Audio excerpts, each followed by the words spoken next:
Yo mga idol, kamusta? Sports Talk PH nga pala. Ang reaksyon kay Pacquiao. Pag-usapan natin yan mga idol.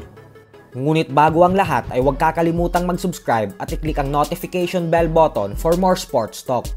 So bagamat nga po masayang-masaya ang mga Pinoy boxing fans matapos gawing number 1 ng WBC ang ating pambansang kamauman ni Pacquiao sa world rankings ng 147-pound welterweight division, ay tila kabaliktaran naman nga po ang nararamdaman ng karamihan sa mga banyagang fans. Ito po ay dahil hindi sila natutuwa na ginawang numero 1 ng WBC ang nag-iisang 8 division world champion.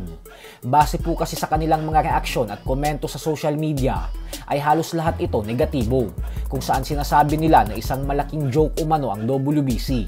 Habang may bumanat naman na pera-pera lang daw talaga ang WBC kasi hanggang ngayon umano ay may hatak pa din si Pacquiao sa mga fans. May gusto din makita na maban ang WBC sa sports ng boxing. Habang may nagsalita naman na isang malaking insulto umano ang ginawa ng WBC na gawing number 1 si Pacquiao. Kaya hindi na daw siya magugulat pa kung pati si Jake Paul ay gawin ding contender ng WBC. Para sa akin naman mga idol ay hindi naman sa nagiging bias tayo, pero wala naman akong nakikitang mali sa desisyon ng WBC na gawing number 1 contender si Pacquiao, kasi pinatunayan naman ito sa laban na kayang-kaya niya talagang talunin ang WBC World Champion na si Mario Barrios, kaya nararapat lang talaga na gawin siyang numero 1 sa rankings. Oo, maraming deserving maging number 1 kagaya ni Conor Ben na pang-4 sa ranggo, pero hindi pa naman nila napapatunayan na kaya talaga nilang talunin ang kampyon. Hindi katulad kay Pacquiao na subok na. Pwede silang magtaka kung pangit ang performance ni Pacquiao tapos tinalo ito ng maliwanag ni Barrios, tapos ginawa pa din siyang number 1 ng WBC.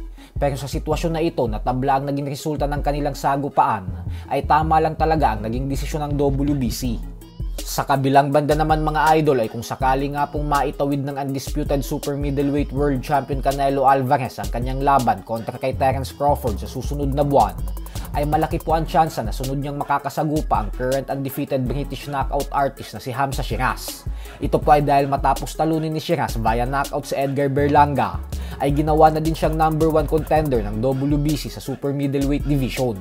Ibig sabihin po nito ay siya na ang magsisilbing mandatory challenger para sa titulo ni Canelo.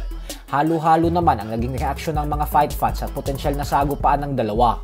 Dahil may mga nagsasabi na bagamat nagawang pataubin ni Sheeraz si Berlanga, ay kumbinsido umano sila na masyado pa itong hilaw para kay Canelo.